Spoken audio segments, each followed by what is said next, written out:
Hey YouTube, welcome back to FoxtrotTalks. Thanks so much for stopping by. Today I've got 3 new stories for you, including a new treatment for multiple sclerosis, a device to help caregivers caring for those with dementia, and a new law clinic that's opened up in BC that helps low-income women. So multiple sclerosis is an autoimmune disease, and what that means is that the body's immune system attacks itself. In the case of multiple sclerosis, the body attacks myelin sheaths, which are coverings around a neuron that helps propagate the signal from one neuron to another. So the symptoms of multiple sclerosis include weakness, tingling, lack of coordination, cognitive impairment, and as well as bladder and vision problems. Unfortunately, the disease is incurable, and those who have it often have a shorter lifespan than the general population. There is good news, however, with a research team that has started using a combination of stem cell therapy and chemotherapy in hopes of treating aggressive multiple sclerosis. So what researchers are doing is essentially restarting the host's immune system. The first thing they do is give the patient a drug that causes stem cells in the bone marrow to leave the bone marrow and enter the bloodstream. Now, all stem cells are undifferentiated cells that haven't become a specific cell type yet, which means that you can ideally turn them into any cell you want. Once the stem cells have left the bone marrow, the researchers extract those, purify them, and freeze them. Next, they destroy the host's current immune system using chemotherapy. After that's done, they re-inject the stem cells that they had taken out previously, and this, in theory, would reset the host's immune system. Now, the purpose of resetting the immune system is obviously because they think MS is an autoimmune disease. So you take out the immune system of the patient that is currently, in a sense, backfiring and attacking itself, and you reinvigorate it with a new one that will ideally not attack itself.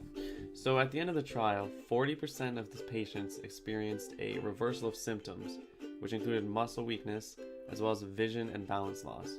So obviously this is a huge step forward in the treatment of multiple sclerosis. Now, unfortunately, this treatment is not without its faults. Obviously, from what I've described, you can imagine it's very hard on the body, and there were a couple deaths involved with the study, mainly due to liver problems.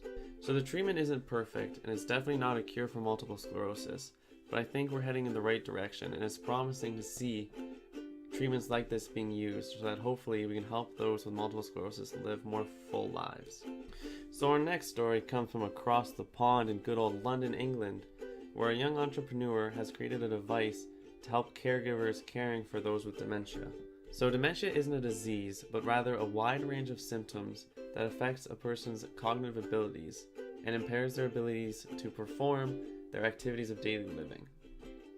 People with dementia often wander, and this is a major cause of injury. What Natalie Price has invented is a little device to try and help solve this problem.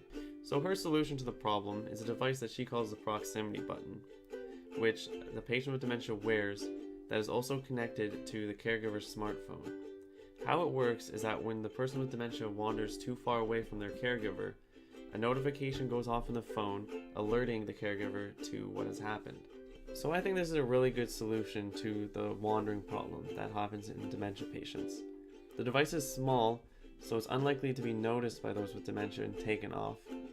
As well, it's easy to use for the caregivers, and it's really pretty expensive, where you can get 2 of the buttons for about $99. They're still working on mass production of the buttons, and they're currently crowdfunding money to get that up and going. I've left a link down below if you want to donate to the cause, help them out a little bit. They hope to be selling them by September of this year.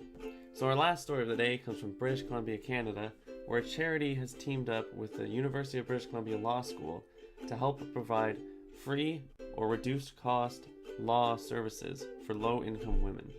The Rise Women's Legal Center will provide a full range of legal services with a focus on family law. It will be staffed by upper-year UBC law students who will be supervised by on-site attorneys.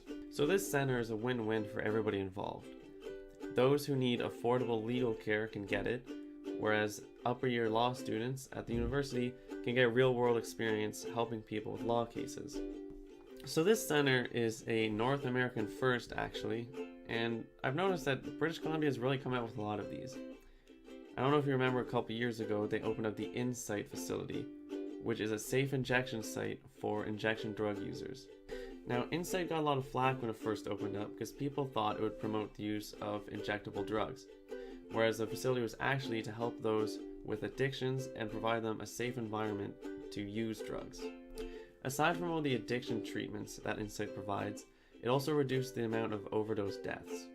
In 2009, there were 484 overdoses at Insight, none of which resulted in death due to medical intervention of the staff who were working at the facility.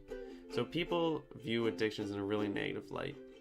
They think it's a problem that somebody got into on their own and that they can get out of on their own, but it's not that simple. It's a pretty serious medical condition, and these people often just need help, which is why I really like facilities like Insight. So I think facilities like Insight and like this legal clinic are really necessary. They're providing services to people who need help, and that is their sole purpose, and that's what they do. So being a Canadian, I'm obviously super proud that BC's opened up 2 facilities like this that are kind of leading the way in helping people who just need help. I really hope that the rest of the country and even the rest of the world will follow suit and open up other facilities like this that whose sole purpose is just to help people who need help. Okay guys, that's it for this episode. I've left a link to all of the articles I talked about in the description below. If you liked the video, please leave a like and subscribe for more videos in the future.